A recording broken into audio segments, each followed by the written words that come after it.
Welcome to the Waypoint, a short monthly dose of outdoor and adventure travel industry news and analysis from industry thought leaders who give us their real-time insights regarding trends impacting your business as the year progresses. Get your outdoor waypoints on the first Wednesday of each month and your adventure travel waypoints on the second Wednesday of each month.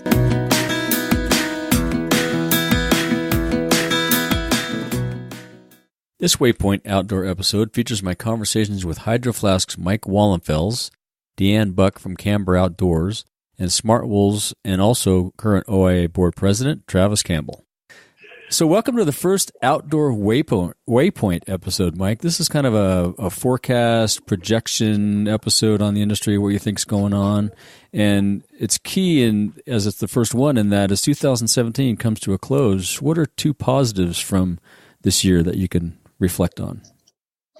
Well, I would say, first, Rick, good luck with the new format here, and I really appreciate being able to take part. I think that positives for this year, number one, there's been this trade show confusion madness going on for quite a while. Mm-hmm. You have your GOA deal, you have your buying group shows, both in skiing and outdoor. You have sporting goods events, but also the big SIA outdoor retailer. What's going to happen in the future of the shows? Right. For all the people that continually said year after year after year, when are you guys going to figure out, when are you going to combine the shows together? Right. This is just way too expensive, way too confusing, hard on retailers, hard on brands. Well, it's happened. Yeah. Of course, some people complain about it, but of course, yeah. It's happened. It's combined. It's a good thing. Yeah.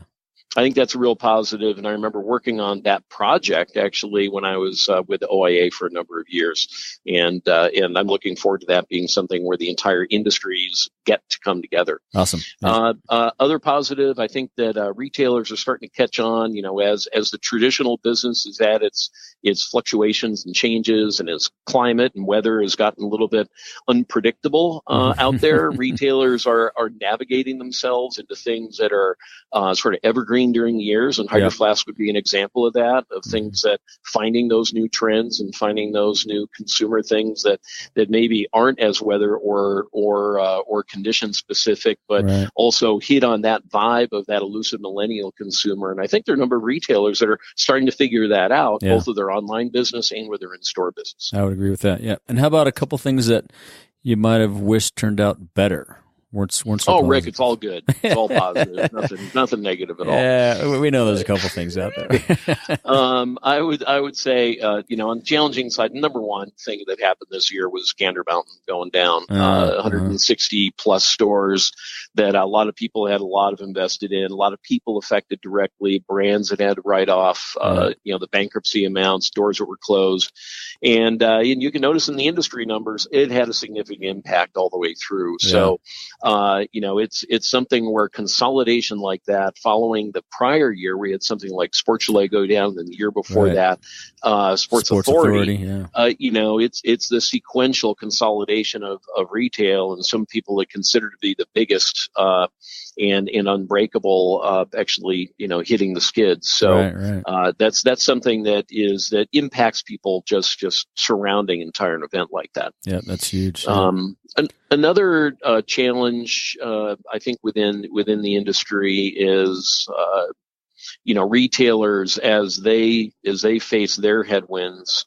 They're having to get really tighter about what they buy, watch their money, and brands are doing the same thing.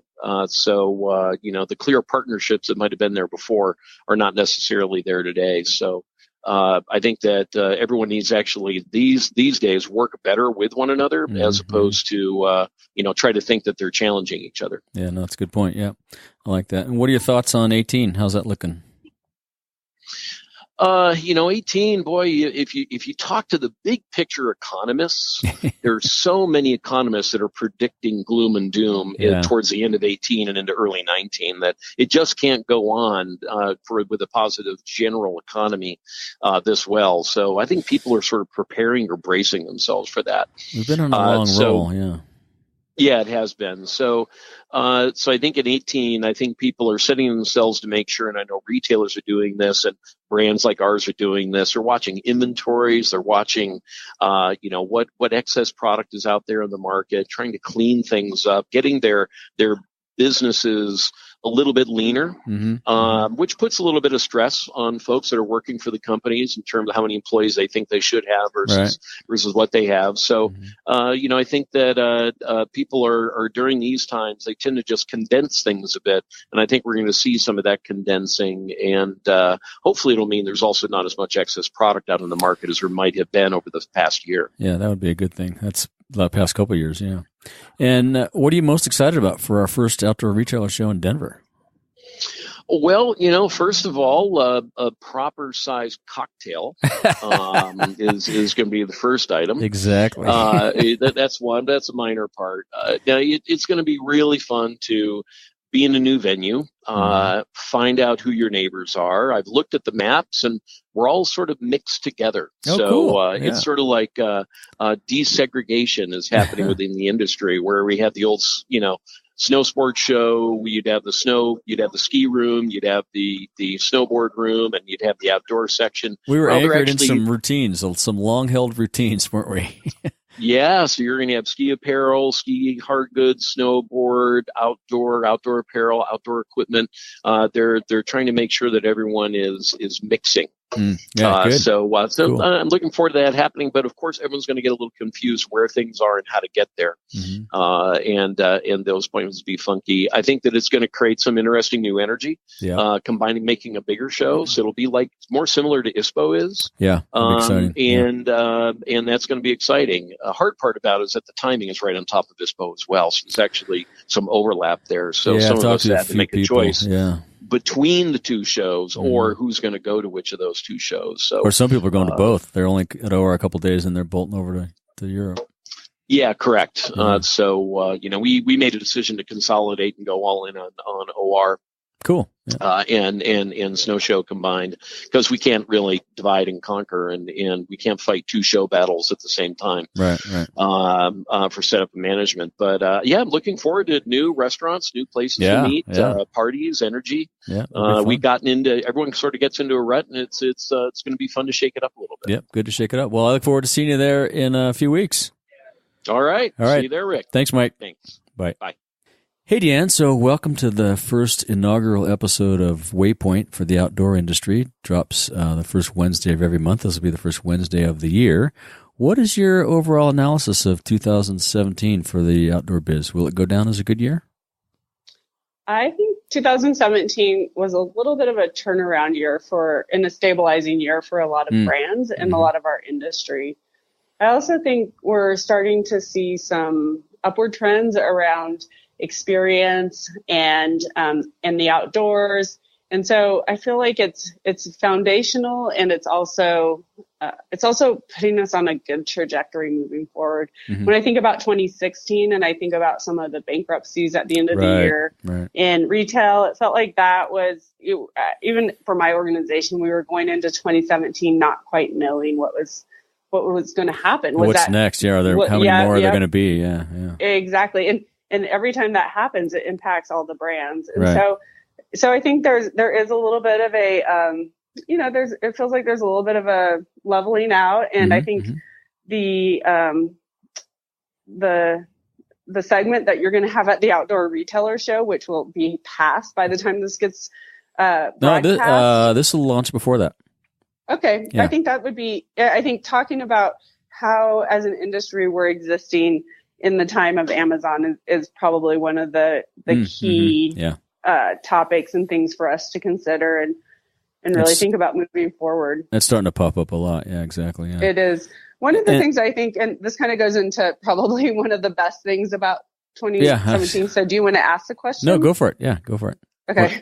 I think one of the trends that we saw and was reflected in an NPD survey is that millennials and women, especially because our organization thinks about women as consumers and employees, they are very interested in the value proposition of the brands and the companies they buy. And so as brands and as companies, if we can really hold on to some of that, especially given the current climate that we're in, right. I feel like there's opportunities for us to continue to expand our kind of our mind share with our consumers, and also hopefully in turn start gaining some of the mind share of our employee base too. Yeah, no, I agree. It's in this landscape. It seems like the land battles and things are like waves on the beach. There's a new one popping up all the time, and you're right. People seem to care about that more than they ever have, which is great for a lot of outdoor businesses. That's cool. I agree. And what are you excited most about the show moving to Denver? So I live in Boulder. It's close. And you can sleep in your own bed. Yeah, right. I know everyone says that, but yeah, we have too many events. Day three is our event, and it is at 7 a.m. Yeah. And so I think I'm going to have to sleep across the street. That makes sense.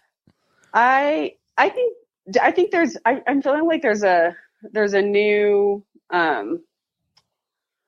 there's new energy around it and new possibilities. And the state of Colorado has really come together. I know Luis Benitez has been very excited and has put a lot of energy into making sure that his office in the state of Colorado is a great partner. Yeah, he was on the show, episode 53 back in November. It was awesome. They're doing great things. Yeah. Absolutely. And so I think it's going to be an and. You know, I can almost see it being like South by Southwest, where you have this amazing convention going on, and then there's a lot of things going around it supporting it at the community level. So I think that's what I'm most excited for. Yeah, I like that. It's a fresh new start, a fresh new energy. It's going to be great. Well, I look forward to seeing you there. I'll be at that event, maybe not bright-eyed, but I'll be there at 7 a.m. Okay, well, if you roll in at 7:15, I'll still give you a seat. All right, cool. Thanks. I appreciate it. All right. All right. See you in Denver. You. All right. Bye. Okay, bye. Welcome to the show, Travis. This is the first episode of the Waypoint Outdoor podcast. Good to have you on. How's it going? Appreciate it, Rick. It's going good. I'm excited to be here. Yeah, cool. Glad to chat with you.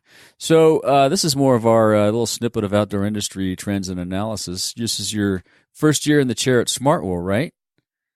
It is. I'm just about to hit 1 year. Nice. End of this month. Congratulations. So what is your overall analysis of 2017? Will it go down as a good year? For Smartwool, it's going to go down as a really good year. Excellent. Which I'm psyched to be able to say, given that it was my first one. Right. I can't take all that much credit for it, frankly. I think all the good work that happened before I got here really is what set us up for this one. Mm-hmm. But yeah, we're really actually pleased with how the year turned out. Awesome. What are a couple of the best things that happened? One of the things we've been pushing really hard on our apparel business, and what we saw this year was that really start to get traction and grow the way we wanted it to grow. Right. And so I think that's the piece that we're most excited about here. Cool. Apparel's a long-term game and takes a lot of work on the front end to get that stuff built right and actually brought to market. And so we're finally seeing the fruits of a lot of hard labor from our team. So awesome. That's I think the thing that we're most excited about for 17. Very cool. And what are you excited about for 18? Yeah, I would say a continuation of the same, to be honest with you. It's, we're selling in fall 18 right now, and super psyched to get that out into the market. Spring 18 is flowing now. And so we just feel like we got good momentum going in that space and just see the opportunity to continue that into 18. Right. So I'm optimistic for our business for sure as we look forward. Yeah, awesome. Well, you guys make great stuff. I've always loved I only own the socks, but I love them. And we got to convert you. That's the challenge for everybody. Everybody knows us for socks. Yeah. And we got to show you our apparel. Yeah, exactly. Well, I look forward to seeing you guys at the show. Do you have a huge goal for 18? We don't have I think one of the things I like about this business is we're not shooting for the moon. Mm-hmm. We're trying to make sure that we build a long-term sustainable business. And so part of that is growing in a sustainable fashion. Right. And so we've got aggressive growth goals, but they aren't crazy growth goals. Oh, cool. And so it feels good from my seat. Good.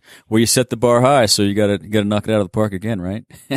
Yep. That is the game. Yep. All right. Well, thanks for that, and we'll see you in Denver. Yeah. Awesome. Appreciate it. Bye. If you want more of The Waypoint, you can subscribe on iTunes and Stitcher or go to the outdoorbizpodcast.com where you find all the episodes, show notes, and much, much more. You can find us on Facebook and Instagram at the Outdoor Biz Podcast, Twitter at Rick_Saez, that's SAEZ, and by email at rick@theoutdoorbizpodcast.com. Thanks for listening and all the support. A huge shout out to all my guests, and until next time, make time to get outside.